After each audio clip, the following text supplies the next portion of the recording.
Hello dear students. आज के lecture में हम आपको Newton Cotes quadrature formula Newton Cotes क्षेत्रकलन सूत्र करवाने जा रहे हैं। इस फॉर्मूले के द्वारा हम integral I equals to integral a to b f(x) dx अर्थात integral a to b y dx का मान ज्ञात करते हैं। इसका मान ज्ञात करने के लिए आप पूर्व में जो है क्वाड्रेचर फॉर्मूला पढ़ा था और जिसमें आपने trapezoidal rule, Simpson 1/3 rule, 3/8 rule और वेडले रूल पढ़ चुके हैं। तो इस फॉर्मूले के द्वारा, न्यूटन कॉट्स क्वाड्रेचर फॉर्मूले के द्वारा इस समाकलन का मान किस प्रकार से ज्ञात करते हैं, यह हम आज आपको करवाने जा रहे हैं। तो डियर स्टूडेंट्स, इस इंटीग्रल का मान ज्ञात करने के लिए आप f(x) या y के लिए जो है ना लैग्रांजेस इंटरपोलेशन फॉर्मूला आपने पढ़ा था, पूर्व में अपन करवा चुके हैं। Interpolation formula, Lagrange's interpolation formula. तो f(x) के स्थान पर या y के स्थान पर लैग्रांजेस इंटरपोलेशन फॉर्मूला रख करके हम न्यूटन कॉट क्षेत्रकलन सूत्र निकालेंगे। तो सबसे पहले आपको लैग्रांजेस इंटरपोलेशन फॉर्मूला पता होना चाहिए कि क्या होता है। मैं थोड़ा सा आपको याद करवा देता हूं। यदि हमारे x के स्वतंत्र चर या आर्गुमेंट के n+1 मान ये हों, x0, x1, x2, xk-1, xk+1 up to xn, तो ये n+1 मान है। x1 1 से लेकर के n मान ये हो गए और एक मान x0, तो टोटल n+1 मान है। और इनके संगत y के मान x0 के संगत y0 होगा, x1 के कॉरस्पॉन्डिंग y का मान y1, x2 के कॉरस्पॉन्डिंग y2, इस तरह से चलते जाएंगे और xn के कॉरस्पॉन्डिंग y की वैल्यू yn या f(x(n) हो। तो आप लैग्रांजेस इंटरपोलेशन फॉर्मूला पढ़ चुके हैं। वो फॉर्मूला क्या होता है आप देखिए, y या f(x) इक्वल्स टू, ये फॉर्मूला अपन कर चुके हैं। तो अपन फर्स्ट वैल्यू छोड़ देते हैं, x minus x1, x minus x2 up to x minus xn। Upon में आपने x का कौन सा मान छोड़ा है, x0, तो x के स्थान पर x0 रख दें, तो x0 minus x1, x0 minus x2, x0 minus xn into x0 जो मान छोड़ा था इसके कॉरस्पॉन्डिंग y का मान y0 है। फिर प्लस नेक्स्ट हम x1 वैल्यू छोड़ देंगे, तो x minus x0, x minus x2 up to x minus xn। x के स्थान पर हम x1 रख देंगे, तो x1 minus x0, x1 minus x2 और x1 minus xn into y1। ठीक है डियर स्टूडेंट। तो इस तरह से यदि अपन चलते चलें और अब हम बीच का एक जनरल मान छोड़ देते हैं, ये k, x के, तो x minus x0, x minus x1, इस तरह से चलते चलेंगे, x minus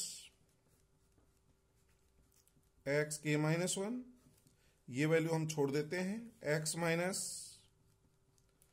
k+1 up to x minus xn। कौन सी वैल्यू छोड़ी है, x के, तो x की जगह xk रख देंगे, xk minus x0, xk minus x1, xk minus xk-1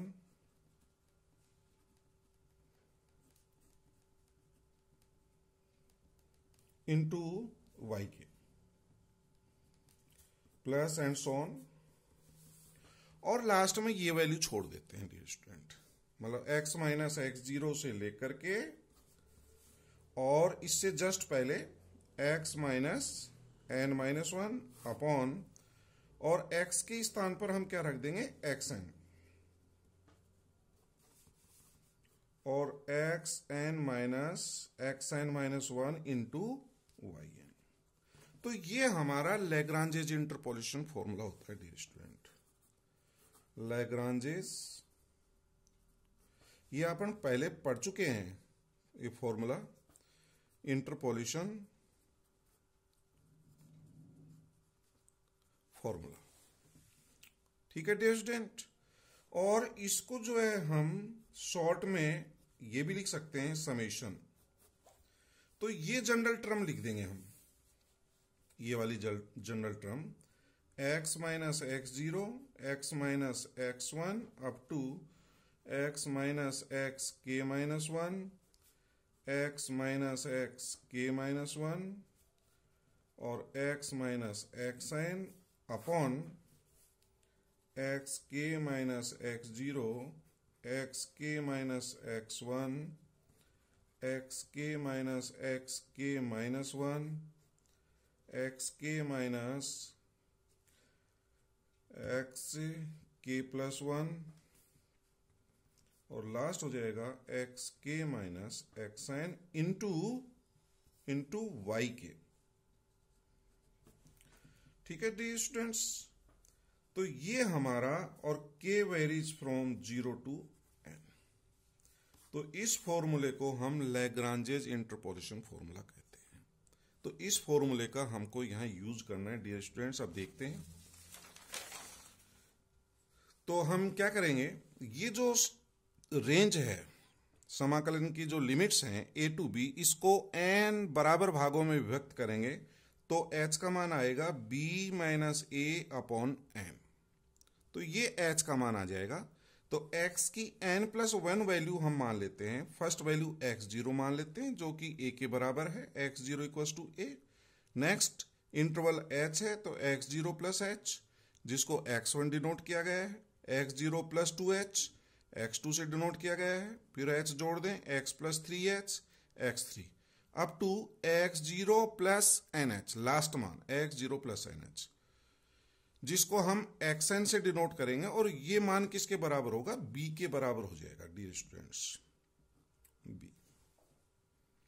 इनके संगत y के मान y0, x1 के corresponding y1, y2, y3 up to yn हो, तो i equals to a to b f x d x को मैं ये लिख सकता हूं a जो है हमारा x0 मान है, और b जो है x0 प्लस nh, और एफ एक्स की जगह y dx लिखा जा सकता है। ठीक है डियर स्टूडेंट। अब इस इंटीग्रल का मान किस प्रकार से ज्ञात करेंगे, यहां हम एफ एक्स या y के लिए लैग्रांजेज इंटरपोलेशन फॉर्मूले का प्रयोग करेंगे, जो कि अपन पढ़ चुके हैं और मैंने आज भी बता दिया। तो y equals to f x, Lagrange's interpolation formula क्या होता है ये मैं बता चुका हूं। लैग्रांजेज इंटरपोलेशन फॉर्मूला लिखिए, इसको अपन समेशन में ये लिख सकते हैं, y equals to f x summation k equals to 0 to n x minus x zero. इसमें k को छोड़ दिया गया है, x माइनस एक्स के को, तो ये वैल्यूज प्राप्त हो जाएंगी। तो समीकरण 1 से यदि आप देखें तो this can be written as, तो ये वाला मान जो है लैग्रांजियन इंटरपोलेशन से आप ज्ञात कर लेंगे, एफ एक्स का मान ये होता है, और y equals to f x, k equals to 0 to n, और ये जो मान है ये वैल्यू जो है एल के एक्स से लिखा गया है, एल के एक्स, इसको कहते हैं लैग्रांजेज कोफिशिएंट इनटू y के। तो इसको इक्वेशन नंबर 2 मान लेते हैं, where l k x is this one, y के को छोड़ करके ये हमारा एल के एक्स का मान है, और ये समीकरण नंबर 3 मान लिया हमने। ठीक है dear student. Here x k equals to क्या होता है, x k equals to x0 plus k H होता है। जैसे मैंने बताया x1 x0 प्लस एच होता है, x2 x0 प्लस 2h होता है, x3 x0 प्लस 3h होता है। उसी तरह से xk equals to x0 plus k h होगा। तो डियर स्टूडेंट, अब हम इस समाकलन का मान निकाल सकते हैं एक का। I equal to a to b f x d x का मान निकाल सकते हैं या वाई डी एक्स का मान निकाल सकते हैं। यहां y की वैल्यू अपन समीकरण नंबर 2 से ये पुट कर देंगे यहां पर। तो समीकरण 1 और 2 से यदि आप देखें तो i equal to a to b f x d x या इक्वल टू a को हमने x0 माना है और b को x0 प्लस nh और y dx। तो y की वैल्यू समीकरण नंबर 2 से पुट कर दें इस y की वैल्यू। तो y की वैल्यू समीकरण नंबर 2 में अपन निकाल चुके हैं, ये है summation k equal to 0 to n l k x और y k। तो ये वैल्यू अपन ने रख दी यहां पर summation l k x y k dx where k varies from 0 to n और लिमिट है x0 से x0 प्लस nh। तो डियर स्टूडेंट अब इस इंटीग्रल का मान निकाल सकते हैं। यहां पर ये जो समेशन है इसको मैं इंटीग्रल के बाहर लिख सकता हूं। ये summation k equal to 0 to n, ये समेशन जो है इंटीग्रल के बाहर लिख लेंगे और y किया जाएगा फिर इंटीग्रेशन, क्योंकि ये x के रेस्पेक्ट में है, लिमिट्स x0 से x0 प्लस nh और l के x इंटू डी एक्स। तो हम समेशन को इंटीग्रल के बाहर लिख सकते हैं। कैसे लिख सकते हैं ये मैंने आपको बता रखा है कैसे लिख सकते हैं। इस समेशन को खोल दें, k बराबर 0 रखें तो हमारा L0x y0 आ जाएगा, प्लस k इक्वल टू 1 रखेंगे तो ये प्राप्त आ जाएगा, k इक्वल टू 2 रखेंगे तो नेक्स्ट टर्म आ जाएगी, लास्ट मान n रख दें L n x y k की जगह क्या रख दिया n y n। तो L n x y n और dx। और डियर स्टूडेंट इस इंटीग्रल को हम अलग अलग करके लिख सकते हैं, इसका इंटीग्रल प्लस इसका इंटीग्रल प्लस इसका इंटीग्रल अलग अलग लिख दिया गया है। ठीक है डियर स्टूडेंट, और अब इसकी जनरल टर्म में लिख सकता हूं, बीच वाली जो कोई टर्म जनरल मान लें k लिख लें तो summation k equal to 0 to n और y के, ये y0 अपन बाहर लिख सकते हैं कांस्टेंट है, ये y1 इंटीग्रल के बाहर आ जाएगा तो y के integral x0 to x0 plus nh l k x dx where k varies from 0 to n। तो ये अपना रिजल्ट प्राप्त हो जाएगा डियर स्टूडेंट। अब इस समाकलन को मैं हल कर सकता हूं कैसे, इसमें पुट कर रहा हूं मैं x बराबर x0 प्लस एच यू अर्थात u equal to x minus x0 upon h ले रहा हूं। ठीक है डियर स्टूडेंट, क्या पुट कर रहे हैं x equal to x0 plus h u अर्थात u equal to x minus x0 upon h रख रहे हैं। तो यहां से dx का मान क्या होगा, dx ये 0 हो जाएगा h इंटू डी यू। ठीक है, और लिमिट्स भी अपन निकाल सकते हैं। जब x की लिमिट x0 है तो x0 यहां रख दूंगा तो u का मान 0 आ जाएगा। लिमिट्स x के स्थान पर x अपर लिमिट देखें x0 प्लस nh, तो x की जगह x0 प्लस nh लिखेंगे, x0 कट nh बचेगा, h कट गया n, तो u की लिमिट आ जाएगी n। l k और x का मान ये रख दिया x0 plus h you into ds, dx का मान h du ये लिखा। और इसका जो मान है मैं जो है समीकरण नंबर 3 से निकाल सकता हूं इसका मान। समीकरण नंबर 3 किसको मानी थी आप देखिए कि ये जो है हमारा रिजल्ट था, समीकरण नंबर 2 ये प्राप्त हुआ था। और आपको ध्यान होगा इसको हमने L k x Lagrange's coefficient लिखा है, where l k x equal to this one, ये इक्वेशन नंबर 3 है। जब एल के एक्स का मान पता है तो अपन जो है यहां से एल के x0 प्लस एच यू का मान निकाल सकते हैं। x के स्थान पर x0 प्लस एच यू रख देंगे तो समीकरण 3 से इसका मान भी ज्ञात कर सकते हैं डियर स्टूडेंट्स। कैसे, x के स्थान पर x0 प्लस एच यू रख करके, तो ये प्राप्त हो गया।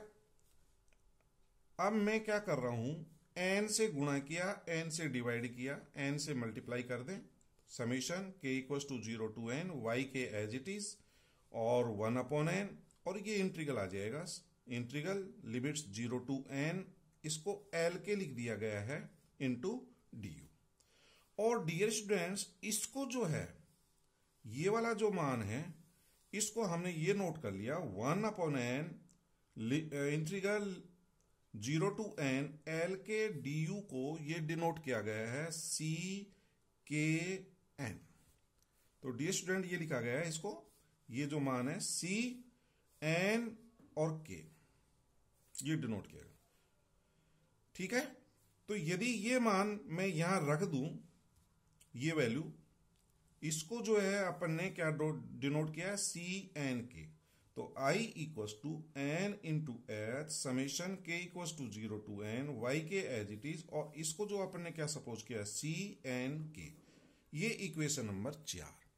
और यही फॉर्मूला हमारा न्यूटन कॉट्स क्वाड्रेचर फॉर्मूला कहलाता है। समीकरण 4 को ही हम न्यूटन कॉट्स क्वाड्रेचर फॉर्मूला कहते हैं। और ये जो हमारा C N K है ये कहलाता है हमारा कॉट्स नंबर, इनको कॉट्स संख्याएं कहते हैं। C N K ये क्या कहलाती है, कॉट्स नंबर कहलाता है, और ये कहलाता है न्यूटन कॉट्स क्वाड्रेचर फॉर्मूला। तो यही अपन को निकालना था कि न्यूटन कॉट्स क्वाड्रेचर फॉर्मूला क्या होता है। तो समीकरण 4 को हम न्यूटन कॉट्स क्वाड्रेचर फॉर्मूला कहते हैं। तो डियर स्टूडेंट यहां देखें आप, ये जो हमारा L के x है इसी को अपन ने लिखा था x equal to x0 plus HU, इसका मान निकालेंगे तो क्या प्राप्त होगा। तो डियर स्टूडेंट्स इसकी वैल्यू आप समीकरण 3 से ज्ञात कर सकते हैं। जैसा मैंने बताया समीकरण नंबर 3 ये है हमारी, ये वाली L के x इक्वल टू ये मान है, तो x equal to x0 plus HU रखेंगे। जहां जहां x है वहां पर x0 प्लस HU रखना है। x की वैल्यू पता है, x1 भी आपको पता है, x1 है x0 प्लस h, ठीक है डियर स्टूडेंट। x2 की वैल्यू आपको पता है x0 प्लस 2h, और x k माइनस 1 का मान भी मैं निकाल सकता हूं। यहां पर k की जगह k माइनस 1 रख करके x0 plus k minus 1 into h ये रख दें सभी में, और इसको हल कर लेंगे तो क्या प्राप्त होगा। मैं दो मान बता रहा हूं। x की जगह x0 प्लस HU, तो x0 कट गया, h इंटू यू बचेगा। यहां पर x की जगह x0 प्लस HU रख रहे हैं, माइनस x1 है x0 प्लस